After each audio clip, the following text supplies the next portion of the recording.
And welcome to Tinfoil Hat. You know who I am. You know what I'm here to do. I'm here to rock. That's right, guys. We have a very special episode for you. Third episode this week because we love you, but let's get some business done real quick.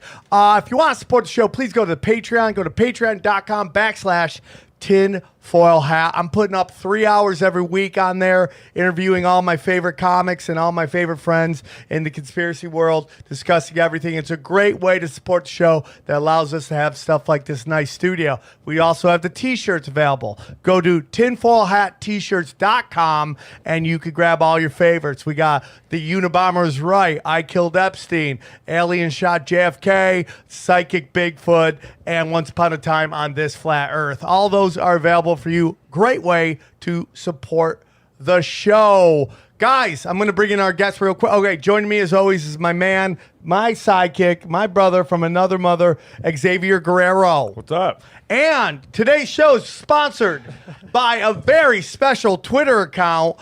You might know him as the guy who runs the ones and twos. Please welcome Johnny Woodard. What is your Twitter account? It is at Johnny Woodard on Twitter. Spell it. At JOHNNYWOODARD. Johnny's got a new girl, so he's got to get those numbers up so he can impress the lady, so she doesn't leave him. So she doesn't leave him for like a SoundCloud rapper or something like that. So get those numbers up. Joining me in studio is one of my best friends in the world. This man's changed my life, and I will take a bullet for him. I love him. The one and only Mr. Eddie Bravo. Thank you for having me again. Bravo, please, Bravo, you can't whisper. You whisper on the show, everybody yells at us about how they can't hear you. So, real quick, we got some dates coming up. Obviously, I had a child. We haven't been able to do a lot of dates, but we have some in town. We're working on more in LA right now. You can find us April 11th at the Rec Room in Huntington Beach. Now, there's going to be 2 shows, okay? There's going to be the live stand-up show, and then after that, we're doing a live podcast. Eddie may join us, may not. We don't know, depending on how he feels at the moment. But anonymously, we'll be what? Anonymally. Anomaly will be joining us live there, so it will be at least the 2 of us. And word on the street, the guy who sponsored the show will be doing stand-up that night. Oh. Johnny Woodard will be doing his first set in Southern Cal in a long time. Heard that. Wow. That is April 11th. And then May 1st, we are at Spokane at the Spokane Comedy Club. And then May 2nd, we're at the Tacoma Comedy Club. And then May 9th, wow, we're banging it out. We're at the Den in Chicago. Bam. Eddie, I love you. I love you too, dog. Real quick, Eddie, how did the show that you did where you just make up comedy on the spot, how'd that go? Well, the rule is you're not supposed to do any material that you've done before. Yeah. You know what I mean? So it's tricky. So you're supposed to just listen to what the crowd shouts out and just take suggestions. And how'd that go? And then it went pretty good. It went not bad, but one guy yelled out, Elon Musk. Oh, yeah.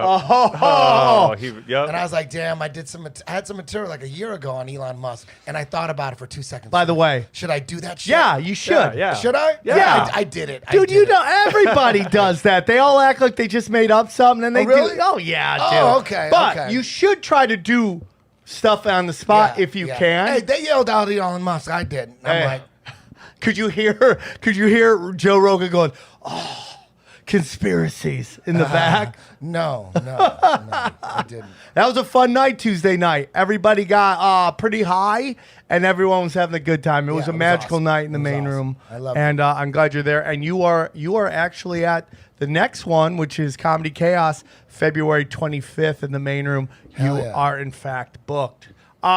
Very excited about our guest who's joining us. He is in LA this Sunday. He has a huge show called All Is Atom. Please welcome a legend of the game, one of the OGs, Santos Bonacci, everybody. How are you, brother? Hey, guys. Thank you so much. Thank you. Very nice. Great to be here. I hit you up a long time ago, but I know you were super busy. So the fact that, you were able to come in studio when you're in LA is such a blessing. So thank you. I know you're in town with a big event coming on, so why don't you tell our listeners and our viewers exactly what the event is? Great. Well, it's All Is Atum is the title. What I'll be talking about is what does that mean? The Egyptians had that as their main axiom. That was their motto, and most of the world did as well. The Greeks echoed it as well with their atomic theory. So everything is atomic. The problem is most people don't know what an atom is. And when you learn and know what an atom is, it is a trinity, a neutron, a proton, and an electron. You will find that that trinity transfers into every other field of human knowledge. In religion, it's called the Father, the Son, and the Holy Spirit. Oh my God. In science, it's dielectricity, magnetism, and electricity, the three field modalities of the universe. Everything is magnetic. In fact, God is magnetism. Most people will laugh at that because they see little magnets pushing each other and attracting, and they think, oh, this is a clever little powerful thing. And energy is conscious. Energy is intelligent. Nothing is not. And that's what God is. God is. It is magnetism. So people are going to see that. Not only, I'm not going to be theorizing theories. It's not my theories. I'm not smart enough to make theories. It's just proof. And extensive, exhaustive, comprehensive, simple, that nature is simple. And we come from the field, the cosmos, the field, and the field is what most people call God. Right? And the field is dielectric black light, which has its opposite and equal co-eternal white light, the yin and yang, which is magnetism. So there in the yin and yang is the secret. Basically, I'll be starting with that, the simple things of light and sound and magnetism to explain everything. What do you say to religious people that believe that Jesus was the literal son of God? God got Mary pregnant. Joseph, how pissed was he? What do you? Who's more pissed than Joseph? Who buys that story, by the way? Okay. No, but what do you say? Because there's religious people that follow like it literally, and I don't know what. For me to say I know what God is, I don't know what God is. I believe Jesus was a person who was super knowledgeable, and then later the Catholic Church or whatever made him into a superstar, rock star. That's not he wanted to be, and they just did it just for whatever reason. What do you say to those people who believe that Jesus was actually the Son of God, impregnated Mary, Joseph lost his mind? Who hated God more than Joseph? Anybody? Probably started the Illuminati. You know what I mean? He probably started Satanism. Yeah. Great question. Before I start, just remember one thing. Joseph is, in the Greek system, Saturn. Saturn? His son, Jesus, is Jupiter Zeus, Jesus. Thank you, Christians, for preserving the name of Zeus in Jesus. Oh my God. And Mary, the consort of Kronos or Saturn, Rhea, is Maria. And I'll get to how you get Saturn from Joseph in a minute. So if the individual is intelligent, sorry, Eric, Eddie, you asked the question. When the individual is intelligent, I will tailor that and try to help them to see the true answer. If they're not, well, you just have to walk away or just do your best. But what I would try to do is establish the fact that if they want a literal Jesus, that's fine. You know, you go ahead. Children are taught about a literal Santa, and they're waiting at the chimney for Santa to photograph him coming down the chimney, right? Because he's real, right? And then they learn he's not. The same thing is with Jesus. It's the same archetype. Jesus is a hero archetype. It is the best model you could possibly have. It's in the scriptures. It doesn't need to be literal. It is literary. The Bible is a literary work and a masterpiece at that. It's not a literal document. It can't be. You can't have enough truth crammed into a small book like that in a literal manner. It doesn't work. It has to be literary because the myth contains more truth than billions of books. One sentence in one myth. And that's what the Bible is. It's mythological. It's cosmological. So when you do your due diligence and you do comparative studies in all religions, Bhagavad Gita, Zendavesta, Ennead, the Ennead, of course, yeah, Virgil's Ennead, all of them, all the masterpieces, you will find that it's always dealing with the same archetype. Jesus in Egypt 5,000 years earlier was Horus. In India, it's Krishna, right? Now, some people will automatically say, oh, no, the devil did that to confuse true Christians, that he made it look similar, that there's other Jesuses, and he's born on the 25th of December, and he had 12 disciples, and his mother was a virgin, just like Krishna's. They will turn around, like they've been trained to and brainwashed, and they'll say, oh, yeah, but the devil did the, I think it's called the diabolical mimicry theory. That's their way of saying, hey, of explaining why it looks like there was one universal religion once, which there was. It's called the perennial philosophy, or the prisca theologia, which I teach, syncretism. Amen, dude. Yep. And then something happened. Some kind of trauma or an event which caused... I would explain it as we went from golden to silver to bronze to now the Iron Age, and we've lost all of that consciousness. So we look at the scriptures and we don't understand it. Yeah, they look like Jack and Jill stories. Yeah, right. Imagine going to a primitive in the Amazon and showing this computer. He'll stone you to death because you've got this witchcraft. This computer's witchcraft. How can you put people in a little box, So this is what we have. We have all these beautiful ancient texts which no one understands. And what I'm going to do in all these Atum presentation on Sunday is show people how to understand all scriptures, all fields of human knowledge, chemistry, the periodic table, all of it is simple. It's so simple and will all be understood. Where can they grab tickets before we go? Because I want to grab tickets. Where can we grab tickets? You can go to allisatum.eventbrite.com. Okay, so just Say that Google again? basically all... No. Maybe you should say that into his mic. Yeah, can you lean in? say it into the microphone? Yeah, if people are looking to grab tickets for Santos' show, they can go to allisatum.eventbrite.com. That is ATUM for all is a tum. A-to-U. All is a tum. Yeah, all is a tum. And that's Adam, And It is. Latin for You want to go... Beautiful. Atom. And then Eventbrite. Put Eventbrite in there so that they can find it. Go Eventbrite. So do you believe that Jesus Event. was never a person? Good question, Eddie. Look, There it I is. believe he wasn't. No, He wasn't. I don't. No. I believe he was only because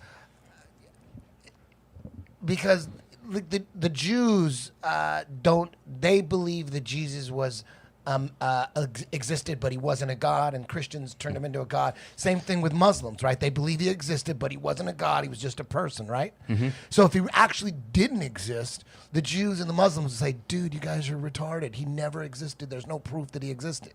But they're not into Jesus, but they admit that he existed. It's all as a power person. ranking. So that's why I think that, okay, maybe he did exist. Beautiful. Good question. That's a good angle, by the way, too. That makes you think.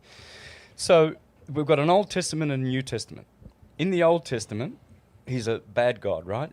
Kill Yeah. the Canaanites, murder them, dash their children against the crag, kill the Amorites when you go into the Promised Land, the Jebusites, the Canaanites. That's what turns everyone off to God right there. The Right. Old Testament. They're like, no way is that a real God. That sounds like Satan. It right? is. Yeah. It is. It's Saturn.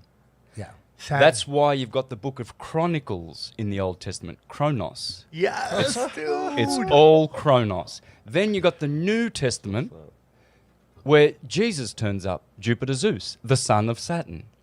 And he's a good guy. Well, in astrology, Jupiter is a benefactor, a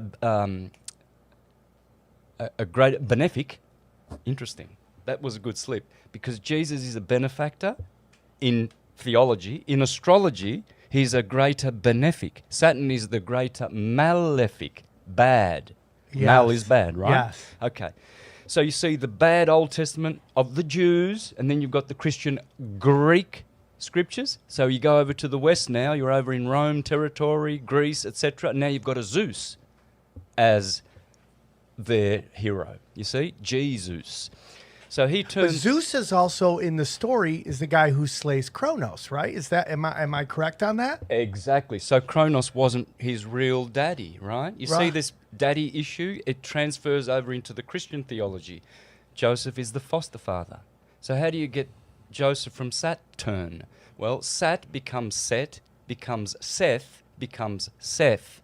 Joseph, father Seth. Oh man! Rhea becomes Mother Rhea, Maria. And their son, the King of Kings, which Zeus is the god of gods, who stands on Mount Olympus, whereas Jesus stands on the Mount of Olives, same mountain. If you study Zeus and the Greeks, and then you study the Christian Greek scriptures, you'll find exactly the same story. Different names. Like if I go to Mexico, which I am next week, the car there is called coche.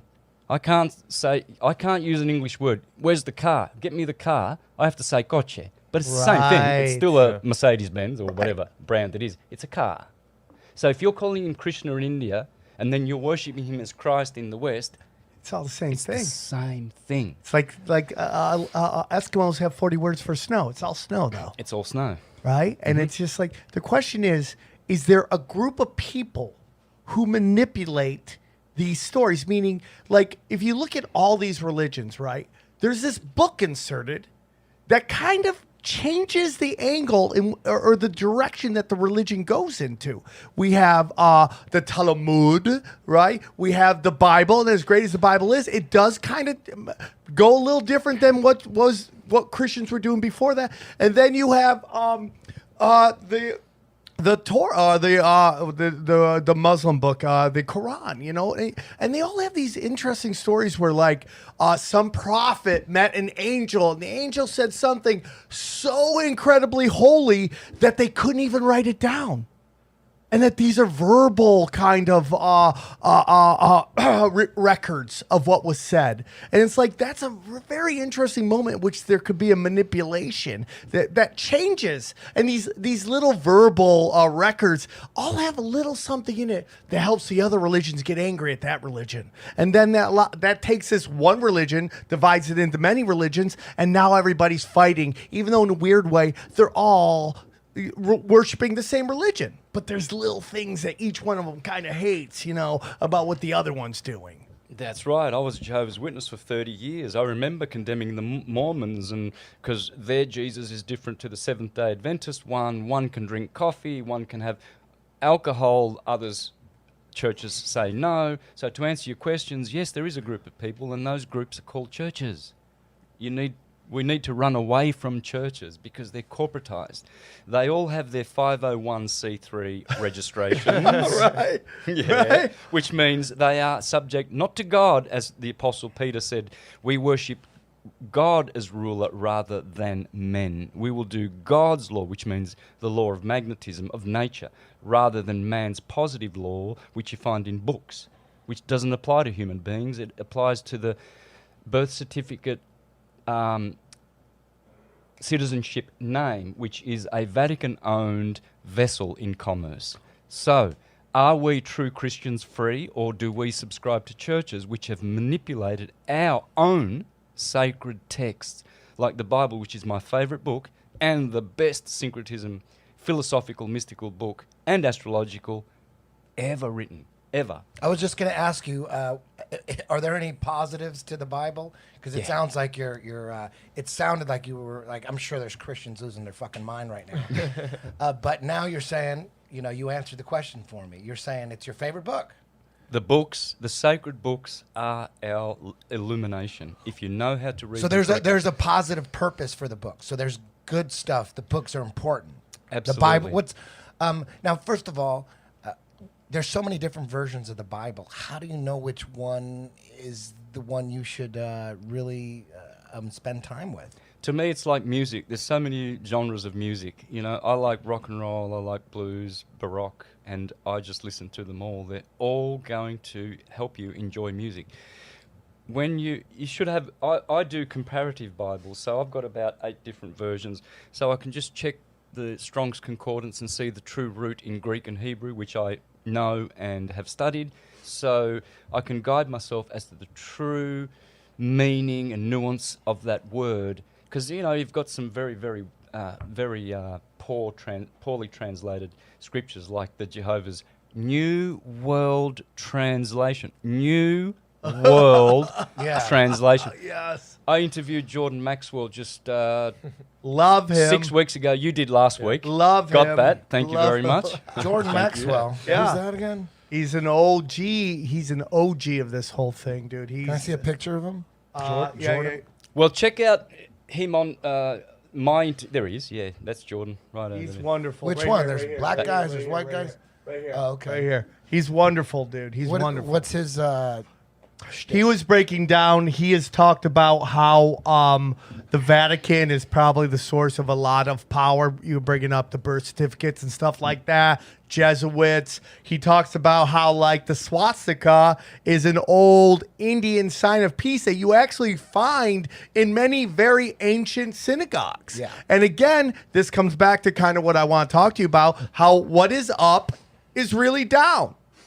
For sure. And like nobody, and it like, who are these people manipulating these things? You know, serpent versus eagle, all that stuff, ancient knowledge. We just did a big episode on them destroying all these very sacred historical sites because they want to wipe out what our true origins are. And they want us to believe we're on this rock hurling around, blah, blah, blah. And that's all they want you to know. When in reality, whatever we're on, and I don't know what it is, this guy's opened my mind to, it could be a lot different than what we think, that we're on something special. Whatever that is, I don't know.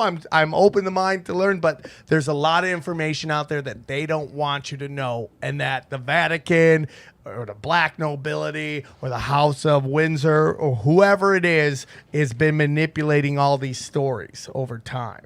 Beautiful. Do you think it's possible that there really was a person named Jesus? Of course. That, you know, Yes. did all the, Yes, I do. It's possible. Think about it.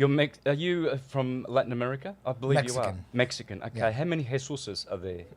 A lot of Jesus. Thousands of Jesus. Millions. Just Right. like Muhammad. There's a Thousands million of Muhammads. Zeus's. Mohammed is the most Yeah. common name in the world. thing. Thank you Muhammad, very yeah. much. I know. There you go. My name's Santo in Italian. It's Saint. I call Yeah. myself Santos because of my music career. I play Spanish instrumental guitar, flamenco, Latin jazz. I've done that all my life. So, but it's Santo. What is it? Saint. Yeah. Right. So we've got Jesus, we've got Muhammad, we've got Santo. These names, they are holy names. They have come down from holy places. And it gives you a holiness. Your parents name you that because they want you to be that. They want you to be a saint, Santo.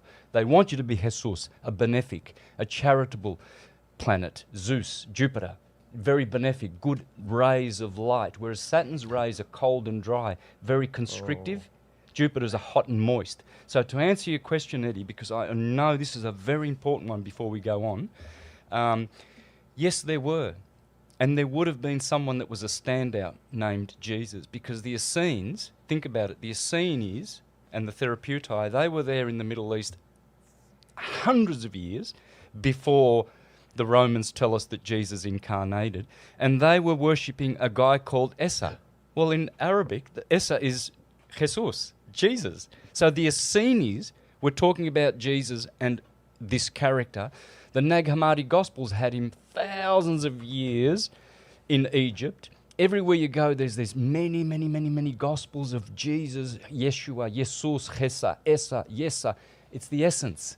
It's Yes. the essence. It's I agree Jupiter, with the that. essence of Jupiter. So sure, someone was going to eventually turn up that's called Jesus, stand out, does all the things that are in the books, and gets a title, gets worthiness. You see And then gurus gets today. Like the crucifixion, do you think that really happened? That Yes. event, that day? It's happening everywhere in Freemasonry. You've got to go through the 33 degrees of the ordeals, and in the end, they put you on a cross, and you go through these ordeals to get crucified and to become Christianed, Really? enlightened. They do it all the time. They play out all the biblical ancient Egyptian. What Jesus did is just like a storyboard, like Hollywood does for a movie, which they do in Freemasonry today. There's tribes in South America that still do it. Yeah. They'll sit there for the whole day and they're tied up and they get a nail that goes in their arm and their leg and they'll sit there for in front of the sun and it's just part of like becoming a man type of thing. What? Yeah. The ordeals. Yeah. It's unbelievable. Yeah, dude. the crucifixion. We Yep. all have to do it. Think about it. Your body, when you stand erect with your arms outstretched, it's a cross. Yeah. You have an anatomy. All is a tomb. Yeah. You're made of atoms. Yeah. So you are entombed. You are light entombed in your anatomy. From the womb to the tomb, said Plato. Oh, yeah. Right. So, and that's why a tomb looks like the womb. You go to the cemetery, you see wombs. Yeah. Because that's where they've gone back to the tomb. Oh. And it's all atom. That's what I'm going to be teaching. It's so simple. Everything is atomic. Everything. So going back to that group you're talking about, churches, they are the ones who are interfering with our scriptures and interpreting them and blinding people and confusing them. Back to Jordan Maxwell, I didn't finish that. He was a Jehovah's Witness too. So if you go to my 2-hour interview with him, you will learn a lot about one group called the Jehovah's Witnesses and how they are controlled by who? The Rockefellers and the Rothschilds, the Vatican Jesuits, primary money or managing families. The Rothschilds have been managing the Vatican's finances since 1829. Yeah.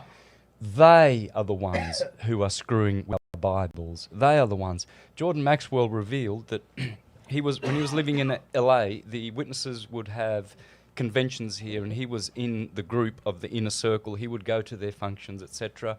And he happened to be sitting next to a Greek guy who was in the financial department, and Jordan has a lot of curious questions, so naturally asked, how do you fund all this since you're only getting donations and etc.? How do you have all these great hotels in Brooklyn, New York, and Patterson, upstate New York, and Pennsylvania, Allegheny there, where Charles Taze Russell began, etc. Russell family is Rothschild. Russells are behind all the opium and funded many of these Ivy League schools. The Russell Trust. They created the skulls and crossbones to Yale. make it so the very rich had a head up on everybody. Yep, Yale University, Russell Trust. So the Greek guy in the finance department said, well, it's easy. We have open checkbooks from Chase Manhattan and JP Morgan. And whatever we need a hotel room to further our publishing work, write out a check. Who owns Chase Manhattan? The Jesuits. They control all the money. The Vatican black nobility families. You know? Oh, man. Now we're getting to what I've been wanting to talk about forever. Mm-hmm. It's unbelievable how hard it is to find information on the black nobility. I've said this before. It is so secret, the black nobility, that there's never been a rap group or hip hop label called the black nobility. You would think that'd be the first name out the gate. Nobody knows about these people. Nobody can barely even say who they are, what their names are. It's unbelievable, the secretiveness behind this group of people who are really a giant power structure, top of the power structure of this whatever we live on. Yeah. These families began more or less in Venice. Venice is Venetian comes from Phoenician. Yeah. Right. So the Hebrew language is the Phoenician language. So what happened was the Phoenicians were great in trade and law writing. So they were the first ones to write maritime and admiralty law and commerce. And of course, they were all around the world. They went to England in the tin mines, thousands What of is years. maritime law? I hate to interrupt your groove, but we've heard this Water. a lot. The law of the oceans, not the law of the land, common law. There's two laws. One is the law of the land where you stand on, your nation, its laws, its customs. You follow those. Maritime law is the law of the oceans, where vessels go upon it. Then the law in those vessels is admiralty laws, because you've got an admiral in the ship, and he's floating the ship. So all the people on the ship, they are now in admiralty law, which is under admiralty law, which is from the Vatican. Because the Venetians, who put themselves on an island in water, are the owners of this system.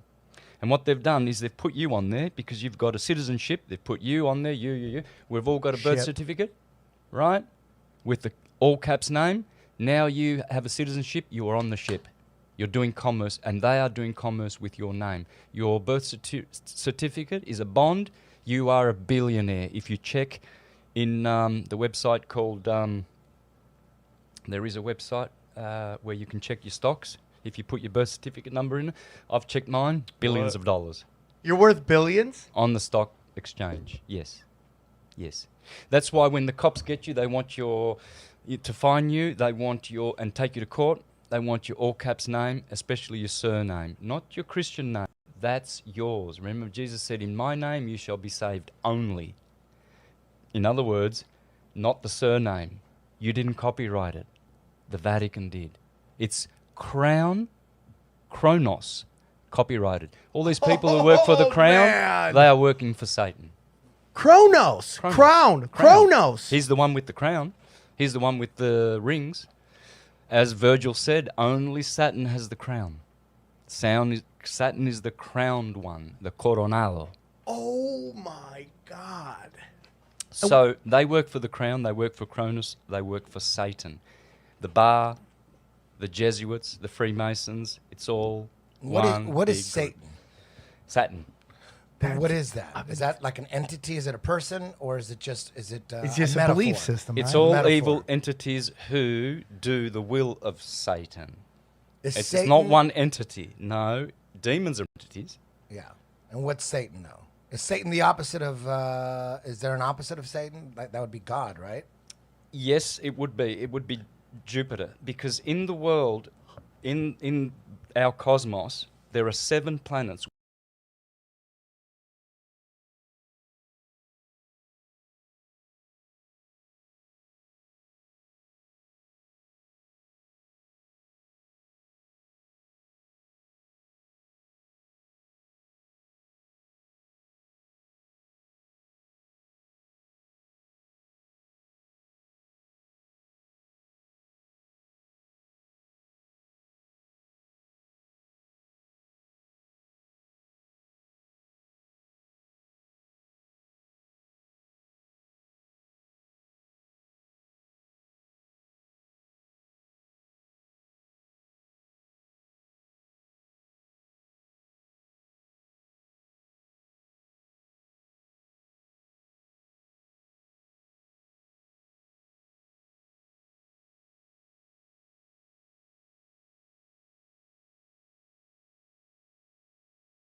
out in the open like this, like the music industry has done, like Hollywood has done, put it out in the open, and people start to take it for granted. You just forget about it. You think it's funny. You think it's entertainment.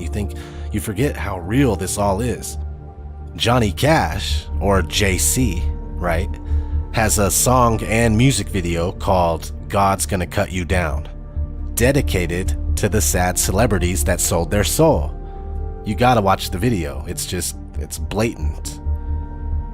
The list of connections between the music industry and Satanism goes on and on and on and on and on. Who wants to pray to the devil with me? Who's in with me? Come on, hey, let me see those horns. Let me see those horns. Metal, metal, metal, metal. That's pretty much the deal with everything if you pay any attention.